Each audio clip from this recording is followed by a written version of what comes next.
Welcome, आप सभी का कंसेप्ट डिकोडर पे स्वागत है। हम करेंगे कंटिन्यू विद हाइड्रोलिक मशीन। आशा करता हूँ सभी लोग हाइड्रोलिक मशीन के क्लासेस देख रहे होंगे।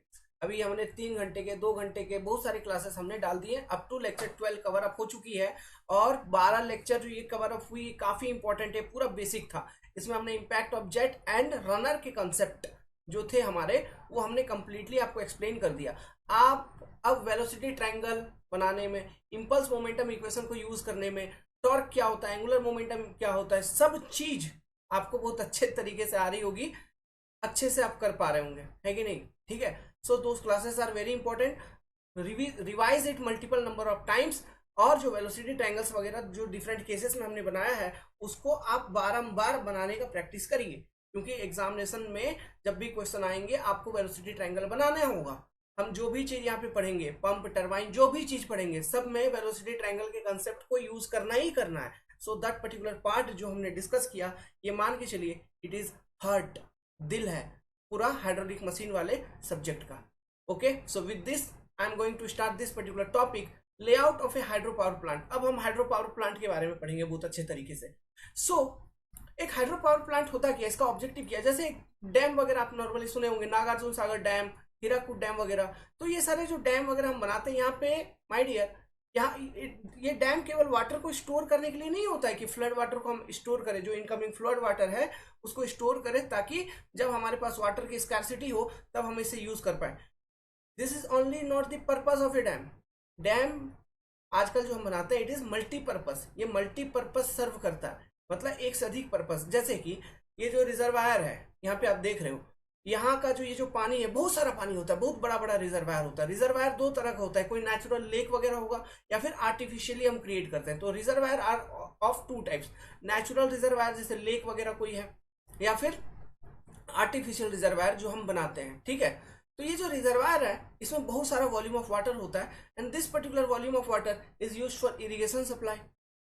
ठीक है, एग्रीकल्चरल सप्लाई में यूज होता है। फिर इसी वाटर का हम यूज करते हैं इन development of hydro electricity in A hydro power plant.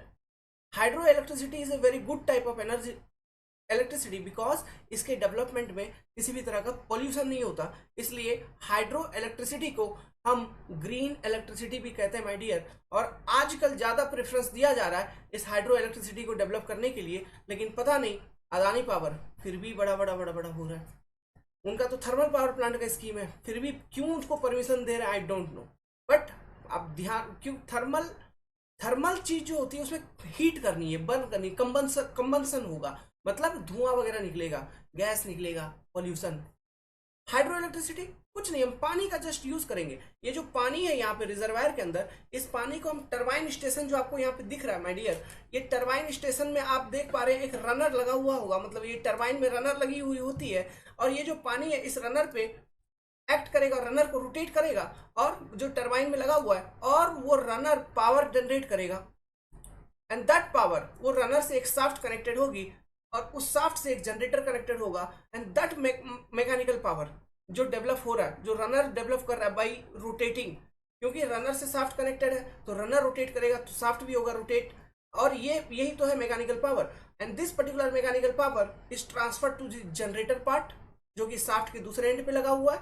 And that generator, उसका काम क्या है, जो मैकेनिकल पावर है उसको इलेक्ट्रिकल पावर में कन्वर्ट कर देगा। समझ रहे हैं? तो ये इस तरह से ये फंक्शन काम करती है। तो यहाँ पे हम बेसिकली सबसे पहला एक बात बताओ, हम यहाँ पे पावर जनरेट करने करने का कोशिश कर रहे हैं, लेकिन मेरा सबसे पहला स्टेप क्या है, मैं क्या, जो वाटर का एनर्जी है वो कौन सा एनर्जी मैं यूज कर रहा हूँ, पोटेंशियल एनर्जी। ये जो वाटर रिजर्वायर में है, इसके इसके पास कुछ क्षमता है पावर जनरेट करने का, that particular capacity is called as potential. तुम्हारे पास कितना क्षमता है, अगर कोई आपसे पूछेगा, तो that is your potential. What is your potential? Do you have potential to crack SSC, do you have potential to crack engineering service examination? क्या तुम्हारे पास क्षमता है, क्या तुम्हारे पास, समझ रहे हो? तो ये पोटेंशियल एनर्जी, ये जो रिजर्वायर में वाटर के पास है, that particular potential energy we are going to use at means in development of your hydro electricity. तो ये सब कुछ के लिए मैं एक डेटम कंसिडर करता हूं। सबसे पहले जो भी चीज मैं डिफाइन करूंगा, I am going to define with respect to a datum. So this is your datum. This is another component of your hydropower plant. अब ये डेटा में एक इमेजिनरी लाइन होती है जिस बेसिस पे आप सब एनालिसिस वगैरह करते हैं माय डियर। तो देखिए, तो ये डेटम से जितना हाइट पर आपका ये जो रिजर्वायर में वाटर है इसका लेवल होगा, ठीक है। और यहाँ पे देखिए मतलब कहाँ पर, इस पर्टिकुलर पॉइंट पे जहाँ पे मैं ये लाइन बना रहा हूँ, ये लाइन, ये मैं क्या बना रहा हूँ, ये जो पाइप है ये किसी एक तरह का पाइप है, इसके ऊपर आने वाला हूँ अभी। ये एक पाइप है, इस पाइप से आपका वाटर कर रहा है लास्ट में एग्जिट, ठीक है। इस पाइप से आपका वाटर कर रहा है exit. So this level, just a minute, तो this particular level and this particular level, यहाँ से जहाँ से ये पाइप से वाटर कर रही है एग्जिट, इनके बीच में जितना ज्यादा गैप होगा, मतलब जितना ज्यादा गैप होगा उतना एनर्जी को आप मतलब वही पोटेंशियल एनर्जी को आप कन्वर्ट कर पाओगे इन mechanical energy form, the head.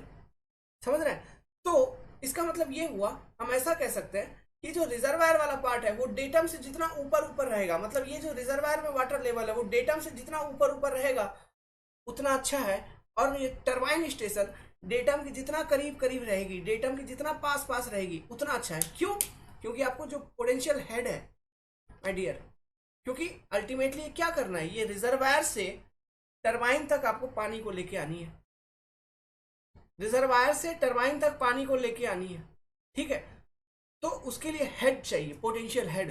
तो पानी के पास कुछ एनर्जी होगा तभी तो वो, पहले तो ये दोनों ऐसे तो नहीं है कि करीब करीब है, मतलब ये रिजर्वायर एंड टरबाइन स्टेशन ये आसपास नहीं रहते, करीब करीब नहीं रहते। जस्ट ए मिनट, इनके बीच में जो डिस्टेंस है, ठीक है, मतलब ये रिजर्वायर एंड टरबाइन स्टेशन के बीच में ये डिस्टेंस हो सकता है माय डियर की वेरी करे 300 to 400 मीटर किसी केस में, या फिर ये डिस्टेंस ज्यादा भी हो सकता है, किलोमीटर्स में भी हो सकता है, 5 to 6 किलोमीटर तक भी ये डिस्टेंस हो सकता है, distance between that reservoir and turbine station. So समझिए, तो एक पर्टिकुलर लेंथ पे आपको वाटर को कैरी करवानी है, फ्लो करवा के लानी है, समझ रहे हो, वाटर को फ्लो करवा के लानी है। तो वो फ्लो होने के लिए भी कुछ एनर्जी चाहिए जो फ्लो होने में यूज कर लेगा पानी अपना। उसके बाद जो पोटेंशियल एनर्जी बचेगी, उसके बाद जो एनर्जी बचेगी पानी के पास, that energy we are going to convert into mechanical power, और वो mechanical power is going to converted into electrical power which we will supply. समझ रहे हैं? जो कि हम कर देंगे जिसका सप्लाई। ये चीज ऐसा है, दूर दूर होता है, ये करीब करीब नहीं होता है। सो हमें हेड ज्यादा चाहिए, हमें हेड ज्यादा चाहिए, हेड ज्यादा चाहिए। तो इसके लिए मैं क्या लॉजिक आपको बताया कि रिजर्वायर का जो टॉप सरफेस है, मतलब वाटर एलिवेशन है, ये जितना ऊपर रहेगा डेटम से उतना अच्छा है, और टरबाइन स्टेशन डेटम के जितने करीब करीब रहेगी उतना अच्छा है। क्योंकि आप इस पर्टिकुलर पॉइंट पे जहां से पानी बाहर निकल रही है, इस पर्टिकुलर पॉइंट पे जहां से पानी बाहर निकल रही है और जहां से पानी एंटर कर रहा है, ठीक है, अगर आप ये हेड डिफरेंस देखेंगे तो ये ज्यादा तभी मिलेगा ना, क्योंकि वो तो कांस्टेंट है, वो रिजर्वायर का लेवल वो कांस्टेंट है। लेकिन टरबाइन स्टेशन जितना नीचे हम बनाएंगे, डेटम के जितना करीब करीब बनाएंगे, जो भी डेटम हमने कंसिडर कर रखा है ना, तो हमको ये हेड डिफरेंस ज्यादा मिलेगा। और इसका अगर ज्यादा मिलेगा तो हम ज्यादा पावर बना सकते हैं, we can make more power. समझ रहे हो बात को? ये एक लॉजिक क्लियर है, concept one. So this is your reservoir, जहां पे पानी होती है, और वहां पे जो पानी है उसके पास है potential to do what, to rotate the means runner of the turbine and generate mechanical power. समझ गए? तो ये हो गई आपकी रिजर्वायर, जो कि है पहला कंपोनेंट, जो कि है योर फर्स्ट कंपोनेंट। समझ गए? सेकेंड कंपोनेंट का बात करते हैं माय डियर। तो जैसा कि मैंने अभी आपको बोला कि रिजर्वायर और ये टरबाइन स्टेशन के बीच में काफी डिस्टेंस होता है, तो हमें पानी को कैरी करके लाना है, पानी को कैरी करके लाना है from reservoir to this particular turbine station. तो हम कैसे लाएंगे? The best method is to do by using a pipe. हम एक पाइप को यूज करते हैं टू कैरी वाटर, ठीक है, मतलब रिजर्वायर से लेके टरबाइन स्टेशन तक पानी को लाने के लिए we use a pipe, and that particular pipe is only called as penstock. ये जो पाइप है माय डियर, इसी को हम कहते हैं पेन स्टोक। समझ गए? अब देखो, एक कॉन्सेप्ट यहाँ पे मैं डिस्कस कर रहा हूँ, ध्यान से सुनना। देखो ये पाइप है ये एक्चुअली क्या है? It is a pipe. तो पाइप में होगी फ्लो, पाइप में होगा फ्लो, पाइप में पानी का ही तो फ्लो हो रहा है, और वो फ्लो होते होते तो टरबाइन स्टेशन पे आएगा। समझिए बात को, वही फ्लो होते होते तो टरबाइन स्टेशन पे आ रही है। तो जब पाइप में पानी का होगा फ्लो, तो कुछ ना कुछ हेड लॉस तो होगा। पाइप में जब पानी का होगा फ्लो तो कुछ ना कुछ हेड लॉस होगा, due to what, due to friction, head loss due to friction. ठीक है, तो ये जो हेड लॉस होगा, ठीक है, head loss due to friction, ये हम कैसे कैलकुलेट करते थे, by using Darcy Weisbach equation. याद करिए, F L V square upon 2 GD। What is D here, diameter of the pipe, dia of the pipe. समझना मैं क्या बताना चाह रहा हूं, डाया ऑफ द पाइप। अब सोचो माय डियर, मेरे को मतलब वाटर के पास जो टोटल पोटेंशियल हेड था, वही पोटेंशियल हेड का तो ये लॉस, मतलब लॉस में वही पोटेंशियल हेड तो यूज होगा, है ना, क्योंकि जो फ्लो हो रही है उसमें तो यही वही पोटेंशियल हेड जो वाटर के पास है वो यूज हो रही है। मतलब तो वो लॉस में, फ्रिक्शनल हेड लॉस के फॉर्म में वो जा रही है। उसके बाद जो हेड बच रहा है, उस पर्टिकुलर हेड का हम इस्तेमाल करते हैं इन डेवलपमेंट ऑफ पावर। तो मेरा इंटेंशन क्या होगा, what will be my intention, my intention will be that कि I have to minimise the head loss that is occurring due to flow of water through this pipe. मेरे को head loss को minimise करना है, कम से कम head loss रखना है, ये मेरा ऑब्जेक्टिव होना चाहिए एज ए इंजीनियर। तो ये मैं कैसे कर पाऊंगा, तो मैंने नजर डाला हेड लॉस के फॉर्मूला पे। हेड लॉस के फॉर्मूला पे नजर डाला तो मेरे को दिख रहा है क्या, ये दिख रहा है कि head loss due to friction is inversely proportional to the diameter of the pipe. मतलब डायमीटर ऑफ पाइप जितना कम होगा, हेड लॉस उतना ज्यादा होगा due to friction. Diameter of pipe जितना कम होगा, हेड लॉस उतना ज्यादा होगा। सो अगर मैं डाया ऑफ पाइप बढ़ा दूं, डाया ऑफ पाइप बढ़ा दूं तो ऐसे में फ्लो भी ज्यादा आएगी, हेड लॉस भी मेरे को कम मिलेगा, फ्लो भी ज्यादा आएगा और हेड लॉस भी कम मिलेगा। सो यही ऑब्जेक्टिव रहता है, और इसलिए हम यहाँ पे लार्ज डायमीटर ऑफ पाइप्स का इस्तेमाल करते हैं to bring the reservoir water up to turbine station, and that large diameter pipes are nothing but it is called as penstoke। इसका डायमीटर आपका 1 से 6 मीटर तक डायमीटर हो सकता है। समझिए 1 मीटर से 6 मीटर तक, उतना बड़ा बड़ा पाइप पेनस्टोक, है ना। 1 मीटर से 6 मीटर तक इसका डायमीटर का रेंज हो सकता है माय डियर बॉय। क्लियर है। ये लार्ज डायमीटर क्यों, डाया इज वेरी लार्ज, यहाँ पे लिख देता हूँ, दिखा देता हूँ, डाया इज ग्रेटर। क्यों, ये है डी, क्योंकि हमें हेड लॉस को करना है मिनिमाइज। समझ रहे हैं, ताकि जो मैक्सिमम हेड है, पोटेंशियल हेड का मैक्सिमम पार्ट मैं यूज कर पाऊं इन development of mechanical power, and that mechanical power से हम डेवलप करेंगे क्या, इलेक्ट्रिकल पावर। समझ रहे हैं, क्योंकि पोटेंशियल हेड हमको जितना उतना हमको तो हमेशा उतना ही मिलेगा। सो मैं हेड लॉस को मिनिमाइज करने का कोशिश करूंगा, इसलिए डायमीटर ऑफ द पाइप को मैं इंक्रीज कर दूंगा, बढ़ा दूंगा। तो penstock are always higher diameter pipe, बड़ा बड़ा डायमीटर का पाइप होता है। समझ रहे हो बात को, ठीक है। चलो ये कॉन्सेप्ट हो गया, पेनस्टॉक समझ गया। अब जरा बात करते हैं किसके बारे में, ये जरा मैं टरबाइन स्टेशन पे जरा बात करता हूँ थोड़ा सा कुछ। अच्छा मेरे को ये बताओ, ये तो आपको मालूम है जब पेनस्टॉक से पानी जाएगा, यहाँ पे मैंने टेंजेंशियल फ्लो रनर दिखा रखा है, यहाँ पे मैंने टेंजेंशियल फ्लो रनर दिखा रखा है, ठीक है। तो समझने के लिए, बस आपको समझाने के लिए, तो ये रनर जब रोटेट करेगी, मतलब ये रनर रोटेट करेगी कब, जब ये नोजल से, है ना, या फिर एग्जिट से, ठीक है, this is the exit of water from penstock, this is your exit of water from penstock. इसी पॉइंट से तो पानी एग्जिट कर रहा है पेनस्टॉक से। तो एग्जिट जब करेगा पानी, मान वहां पे और भी अरेंजमेंट्स रहते हैं, जब हम अभी डिटेल डिस्कशन करेंगे वो अलग चीज है, लेकिन एक बेसिक कॉन्सेप्ट समझिए। अभी जो डिस्कशन चल रहा है it is your basic discussion, ठीक है। वहां पे बहुत सारे अरेंजमेंट्स रहते हैं, वो आपको सब समझाएंगे।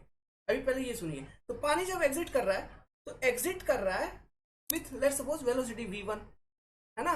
अब ये वेलोसिटी के साथ वो जाके ये जो रनर है उसके उसमें जो ब्लेड है उस पर इंपैक्ट डालेगा, तो रनर होगा रोटेट, तो धीरे धीरे वो मोशन में आ जाएगी, एंड रनर से कनेक्टेड है साफ्ट, तो साफ्ट भी मोशन में आ जाएगा। तो यही तो है मैकेनिकल पावर वर्क डन, समझ रहे हो।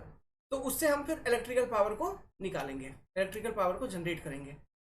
तो मेरा क्वेश्चन कितना ये है कि क्या ये टरबाइन से हम जो पावर जनरेट कर रहे हैं, टरबाइन से जो पावर जनरेट कर रहे हैं, या फिर ऐसे समझिए जो हम इलेक्ट्रिसिटी प्रोड्यूस करेंगे, अल्टीमेटली जो हम इलेक्ट्रिसिटी प्रोड्यूस करेंगे, ठीक है, मतलब कहीं ना कहीं पावर जितना जनरेट हो रहा है उसी के करस्पॉन्डिंग फिर कुछ लॉसेस होने के बाद, सिस्टम लॉसेस होने के बाद हमको फाइनल इलेक्ट्रिसिटी मिलेगी, इलेक्ट्रिक पावर, क्योंकि एनर्जी एक फॉर्म से दूसरे फॉर्म में होती है कन्वर्ट। मेरा क्वेश्चन ये है, क्या हम हमेशा एक कांस्टेंट पावर प्रोड्यूस करेंगे? मतलब ये तो 24 घंटा काम करना है, मान लो 24 दिन भर में कितने घंटे होते हैं? 24 घंटे। एक सप्ताह में 7 दिन, तो हम लिखते हैं इसे 24x7। क्या 24x7 ये टरबाइन स्टेशन जो है ये कांस्टेंट पावर डेवलपमेंट में काम करेगा? कांस्टेंट पावर डेवलपमेंट में काम करेगा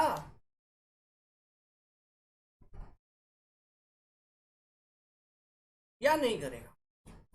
question is this, constant power development में काम करेगा या नहीं करेगा? सोचो क्या पूछ रहा हूं। मतलब क्या हर एक दिन जितना मेरे को मैं पावर जनरेट कर रहा हूं उतना ही मैं रोज जनरेट करूंगा? नहीं, नो। क्यों? मेरा डिमांड होगा, मेरा जितना लोड होगा, व्हाट लोड मीन्स डिमांड, मेरा जितना डिमांड होगा मैं उतना ही पावर जनरेट करूंगा माय डियर। क्यों? एक्सेस पावर अगर मैं जनरेट करता हूं या फिर एक्सेस इलेक्ट्रिसिटी वगैरह मैं जनरेट करता हूं तो उसे हम कहीं स्टोर नहीं कर सकते। उसे स्टोर करने के लिए बड़े बड़े चाहिए बैटरी। देखो पावर बैंक वगैरह याद करो, मोबाइल चार्जिंग में पावर बैंक वगैरह यूज करते हो, क्या है? एक तरह का बैटरी है। तो आप करंट जो अल्टरनेटिंग करंट आपके वहाँ आ रहा है घर में, तो आप करंट से मतलब चार्जर के माध्यम से वो पावर बैंक को चार्ज करते हो, मतलब उसमें आप पावर को स्टोर कर रहे हैं। तो सोचिए एक टरबाइन स्टेशन में यहाँ पे स्टोरेज के लिए कितना ज्यादा इलेक्ट्रिसिटी आपको, मतलब कितना बड़ा बड़ा बैटरी आपको चाहिए होगा।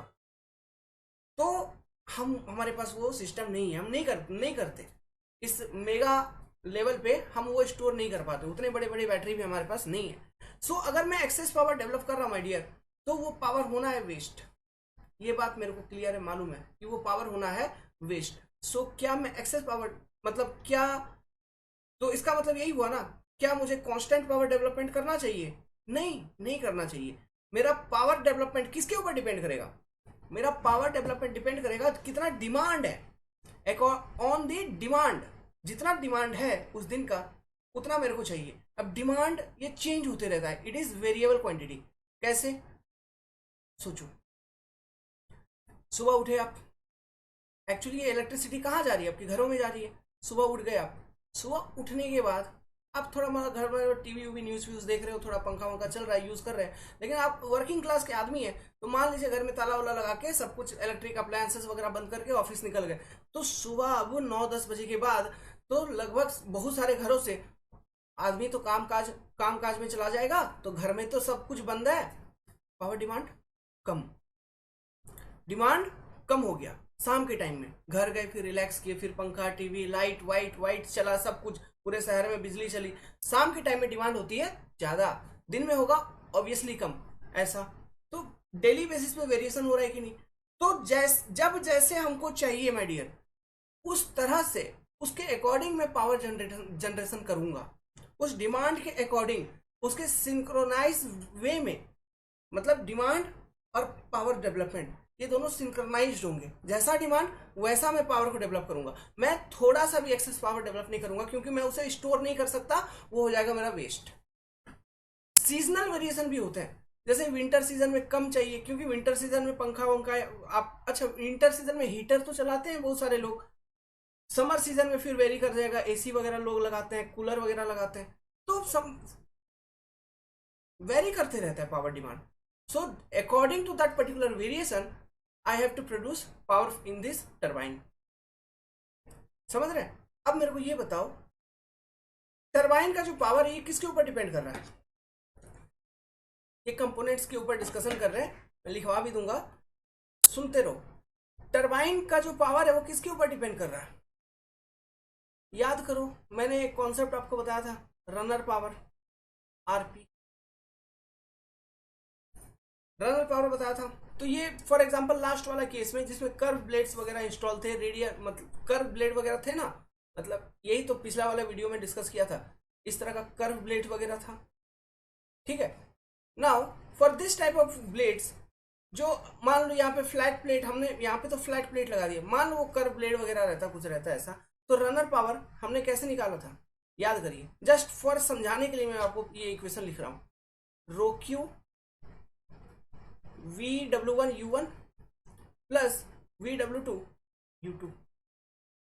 By using this particular expression we have calculated the runner power. तो जितना पावर डेवलप होगा माय डियर, उतना ट्रांसफर हो जाएगा तुम्हारा जनरेटर को, तो उसके करस्पॉन्डिंग वो डेवलप कर देगा क्या, इलेक्ट्रिसिटी, है ना, उसी के करस्पॉन्डिंग, क्योंकि energy is get transferred into one form to other form. अगर कुछ सिस्टम लॉसेस होगा जनरेटर के अंदर, तो वो होने के बाद जितना बचेगा वो ट्रांसफर हो जाएगा, वो बन जाएगा as a electric power. Is it clear to you? So ये जो रनर पावर है ये बेसिकली किसके ऊपर डिपेंड कर रहा है, it is depending on this discharge value Q. ये किसके ऊपर डिपेंड कर रहा है, ये डिपेंड कर रहा है डिस्चार्ज वैल्यू Q. अब what is this Q value, ये Q वैल्यू वही है जो ये जो पेन स्टोक है, ये जितना कितना पानी दे रहा है, पेन स्टोक जो है वो कितना पानी टरबाइन स्टेशन में दे रहा है, that is your Q value. मतलब कितना पानी जाके हिट कर रहा है ब्लेड को, this is your Q value. ये क्या ultimately this particular rho into Q, it is your m dot, कितना मास हिट कर रहा है माय डियर, यही है ना. ये m dot is what particular value of mass is going to hit the blade. जितना मास हिट कर रहा है, तो क्या यहाँ पे जितना निकलेगा उतना हिट करेगा, ऑब्वियसली ये सिस्टम तो है, जितना आप सप्लाई कर दोगे उतना तो हिट करेगा ही करेगा. ये चीज में हमने देखा था, समझे बात को. तो मैं यहाँ पे ये चीज एक लॉजिक तो समझ पा रहा हूं कि अगर मैं ये Q को किसी तरह से कंट्रोल करूं, अगर ये डिस्चार्ज के वैल्यू को मैं कम या ज्यादा करूंगा, तो करस्पॉन्डिंगली जो रनर पावर है उसकी वैल्यू कम या ज्यादा होगी. लॉजिक लगाओ. वेरिएशन हो रहा था, है ना, डिमांड अलग अलग थी, मतलब कंप्लीट ओवरऑल डे के अंदर भी सीजनल वेरिएशन भी अलग अलग था. तो अकॉर्डिंगली मैं Q के वैल्यू को चेंज करूंगा तो मेरा RP का वैल्यू चेंज होगा, समझ रहे हैं. तो Q का वैल्यू चेंज करेंगे. अब आप सोचोगे Q कहाँ है, Q आप सोचोगे, आपको लग रहा है पेन स्टोक से जो डिस्चार्ज आ रही है वही डिस्चार्ज है टोटल Q, पेन स्टोक से जो डिस्चार्ज आ रही है वही डिस्चार्ज है टोटल Q, है ना. तो वो तो सही बात है, लेकिन ये जो Q का कंट्रोल है, इसका जो कंट्रोल है, कंट्रोल कहने का मतलब है इसको इंक्रीज करना, डिक्रीज करना, यही तो है कंट्रोल. ये सब कुछ किया जाता है एट टरबाइन स्टेशन, याद रखना my dear, at turbine station.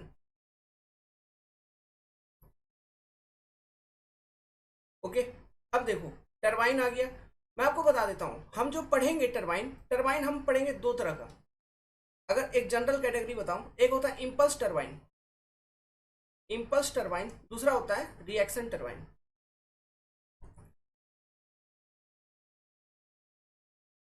ये दो जनरल कैटेगरी के हम टरबाइन पढ़ेंगे माय डियर. इंपल्स टरबाइन के अंदर आपका ये जो पेल्टन व्हील टरबाइन का नाम आपने सुना है, पेल्टन व्हील टरबाइन, ठीक है, ये आ जाती है इंपल्स टरबाइन के अंदर. बाकी के जो टरबाइंस है जो हम पढ़ेंगे, फ्रांसिस हम देखेंगे, ये सब कुछ हमको पढ़नी है, हम देखेंगे, बहुत डिटेल में देखेंगे. फ्रांसिस हो गया, काप्लान हो गया, काप्लान भी तो है एक नाम, Kaplan, Francis, Kaplan, propeller type, propeller, ये सारे जो टरबाइन है this comes under reaction turbine. तो हमारे पास दो तरह के टरबाइंस हैं, है ना. तो हम कुछ भी यूज कर सकते हैं, उसके अकॉर्डिंग होगा टरबाइन स्टेशन. और मैं यहाँ पे एक चीज आपको बोला कि रनर पावर को कंट्रोल करने के लिए हमको कंट्रोल करना होता है Q, और ये कंट्रोल हम करते हैं टरबाइन स्टेशन. और एक चीज बताता हूँ, इस कंट्रोल को करने के लिए, इस पर कंट्रोल करने के लिए, मतलब Q कितना हमको डालना है अकॉर्डिंग टू पावर, है ना, जितना हमको चाहिए, इसको कंट्रोल करने के लिए जो मैकेनिज्म है, ये दोनों अलग अलग टरबाइंस के लिए अलग अलग होती है. The mechanism is also different. ये हम देखेंगे, जब हम इस पे आएंगे तब डिटेल में देखेंगे वो क्या मैकेनिज्म है जिसको यूज करके हम ये Q को कंट्रोल करते हैं, वो हम देखेंगे, आपको बताएंगे बहुत डिटेल में. अभी ओवरव्यू लीजिए. ये जो मैकेनिज्म है it is different for impulse type turbine station, different for reaction type turbine station. ये Q पे कंट्रोल करने का मैकेनिज्म है अलग अलग, डिफरेंट. समझ गए? इस चीज को भी हम देखेंगे. तो अल्टीमेटली आपने ये जान लिया कि ये जो पावर में वेरिएशन है, मतलब जो लोड में वेरिएशन है। लोड मतलब जितना रिक्वायरमेंट है, जो डिमांड है, लोड है ना, इलेक्ट्रिसिटी का लोड कितना है, मतलब कितना चाहिए, कितना डिमांड है। ये जो लोड में वेरिएशन है, इस चीज को आप कैसे कोप अप करोगे? By controlling this discharge. इसके लिए मैकेनिज्म है, वो हम देखेंगे। By controlling this discharge value हम लोड का जो वेरिएशन, इसको टेक केयर कर सकते हैं। ठीक है, तो अब ये बात तो क्लियर है। आपको ये क्यू का वैल्यू को आगे पीछे करना है, ऊपर नीचे करना है। और ये कहाँ करोगे आप? टरबाइन स्टेशन पे करोगे। ये कहाँ पे करोगे? टरबाइन स्टेशन में करोगे। तो देखिए, क्यू का वैल्यू को अगर आप चेंज करेंगे, ये बहुत बड़ा सिस्टम है ना। सोचो मैंने क्या बोला, एक से लेके 6 मीटर तक का डायमीटर का ये तो पाइप है। सबसे पहले तो उतना ज्यादा फ्लो आ रहा है, सब कुछ आ रहा है। अब ऐसे कंडीशंस में ये क्यू का वैल्यू अगर हम चेंज करते हैं टरबाइन स्टेशन के अंदर, अगर थोड़ा सा भी क्यू का वैल्यू को चेंज करते हैं टरबाइन स्टेशन के अंदर, तो उसका इफेक्ट मेरे को ये जो पेन स्ट्रोक है उसमें देखने को मिलेगा। और उसमें एक वाटर हैमरिंग का इफेक्ट आएगा माय डियर बॉय। अगर क्यू का वैल्यू को थोड़ा सा भी बढ़ाएंगे, चेंज करेंगे, सडन चेंज अगर होता है क्यू में, समझिए, अगर क्यू के वैल्यू में टरबाइन स्टेशन में आपने सडनली चेंज कर दिया, then you will observe a water hammering effect. अब ये जो वाटर हैमरिंग इफेक्ट है, ये क्या होती है? इसमें एक high pressure wave, high wave मतलब लहर, लहर, एक हाई प्रेशर वेव या फिर हाई प्रेशर पल्स, ठीक है, वो डेवलप हो जाएगी। कहां से? ये जो एग्जिट पॉइंट है, ठीक है, इस पर्टिकुलर पॉइंट से डेवलप हो जाएगी एक हाई प्रेशर वेव, और वो ट्रेवल करेगी बैकवर्ड। इस तरह से वो ट्रेवल करेगी, हाई प्रेशर वेव वो बैकवर्ड ट्रेवल करेगी। अब ये बैकवर्ड ट्रेवल करते करते करते ये कहाँ जा रही है? पेनस्टॉक में पूरा बैकवर्ड ट्रेवल करेगी। और ये जो हाई प्रेशर जनरेट होता है माय डियर, मैं आपको बता दूं, इसमें प्रेशर का जो मैग्नीट्यूड है, it goes up to 1000 ATM. Practically ये देखा गया, 100 तो बहुत कम है, 1000 एटमॉस्फेरिक प्रेशर तक इसका प्रेशर, 980, 700, 800, ये तो 800 700 कम है, 1000 एटीएम तक एटमॉस्फेरिक प्रेशर तक इसका वैल्यू जा सकता है। 1 atmospheric pressure equal to 101325 newton per mm square pascal, that is your 1 atmospheric pressure. तो सोचिए, ये जो पेनस्टॉक है, ये जो पाइप है, इसके अंदर कितना प्रेशर आ जाएगा due to fluctuation in, sudden fluctuation in discharge, जो कि आप टरबाइन स्टेशन में कर रहे हैं to meet the power requirement. आएगा वाटर हैमरिंग का इफेक्ट आएगा, एक high pressure wave backward flow करेगा। अब इतना हाई प्रेशर डेवलप हो रहा है, इस कारण से क्या हो सकती है, आपकी जो पेन स्ट्रोक है, हो सकता है ये उस प्रेशर को झेल ना पाए, पेन स्ट्रोक हो जाएगा क्रैक, या वो फट जाएगा, ब्रस्ट हो जाएगा, उसमें विस्फोट।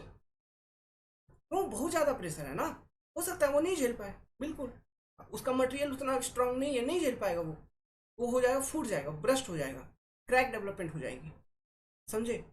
सो इस चीज से बचने के लिए, इस चीज से बचने के लिए, और ये जो हाई प्रेशर वेव का एनर्जी है, इसको सोखने के लिए, एब्जॉर्व करने के लिए एक टैंक बनाई जाती है, जिसको हम कहते हैं surge tank, to mitigate the water hammering effect in penstock. Water hammering effect जो पेन स्ट्रोक में आ रही है, उसको कम करने के लिए एक टैंक बनाई जाती है, जिसको हम कहते हैं सर्ज टैंक।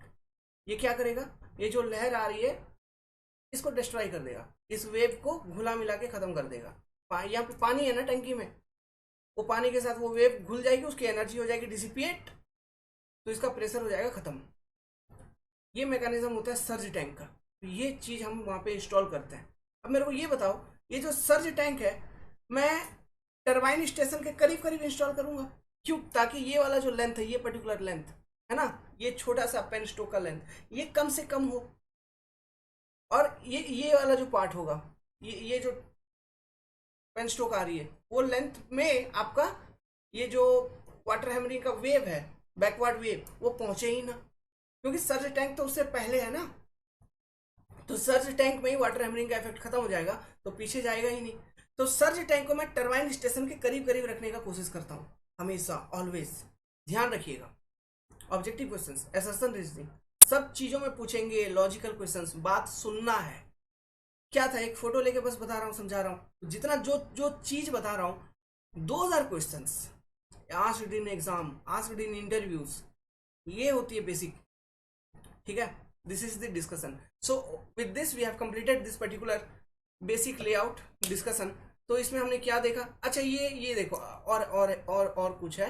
टरबाइन का अपने रोल समझा, टरबाइन पे मेन पावर वगैरह, मैकेनिकल पावर जनरेट होता है, मतलब ये जो पोटेंशियल एनर्जी है पानी का, उसको मैकेनिकल पावर में वो कन्वर्ट करेगा टरबाइन, है ना, वो फिर ट्रांसफर करता है जनरेटर को।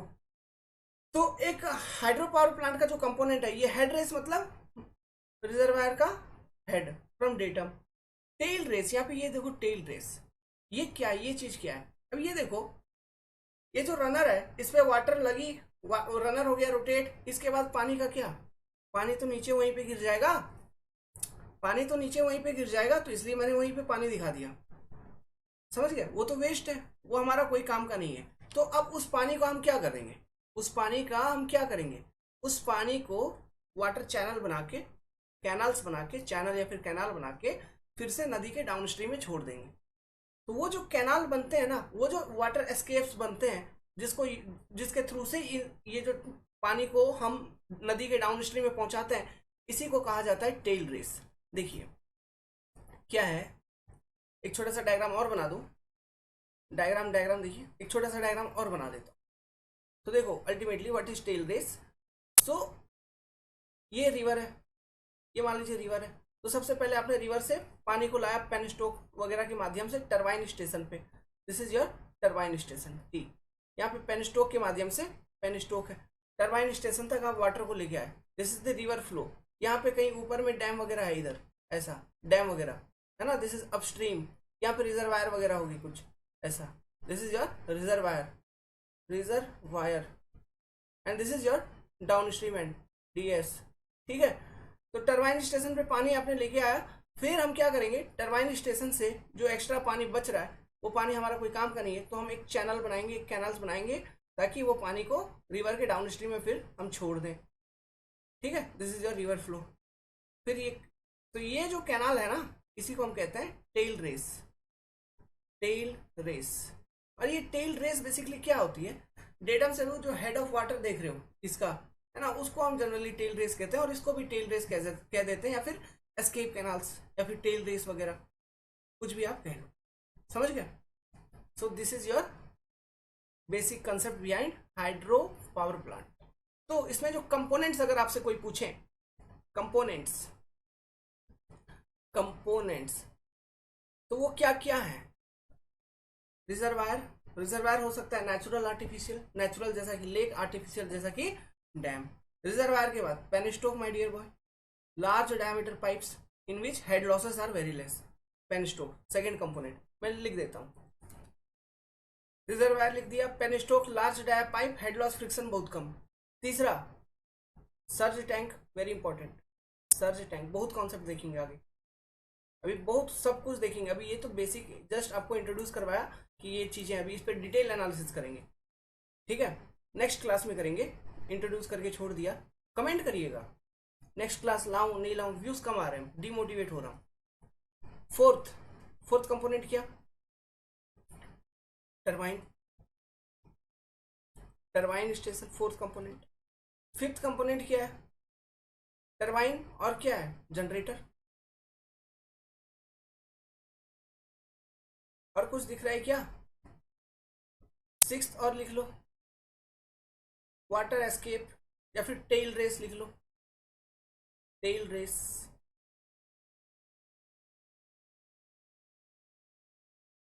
Anything more, these are the components, सबका यूज समझ गया। टरबाइन पे क्या होता है, टरबाइन पे क्या होता है, हाइड्रोलिक एनर्जी, मतलब या फिर आप ऐसे लिखिए, potential energy of water is converted into mechanical energy. Potential energy जो पानी के पास है वो मैकेनिकल एनर्जी में कन्वर्ट होती है। टरबाइन जनरेटर में क्या होता है, वो मैकेनिकल एनर्जी जनरेटर पे ट्रांसफर हुई, it is going to convert mechanical energy या फिर मैकेनिकल पावर या फिर runner power to electrical power. Storage हम नहीं कर सकते, हमारे पास उतने बड़े बड़े बैटरी नहीं है, तो अकॉर्डिंगली हमको वो जनरेट करना पड़ता है। तो इसके लिए वाटर हैमरिंग इफेक्ट को टेक केयर करने के लिए surge tank, water hammering effect को टेक केयर करने के लिए सर्ज टैंक।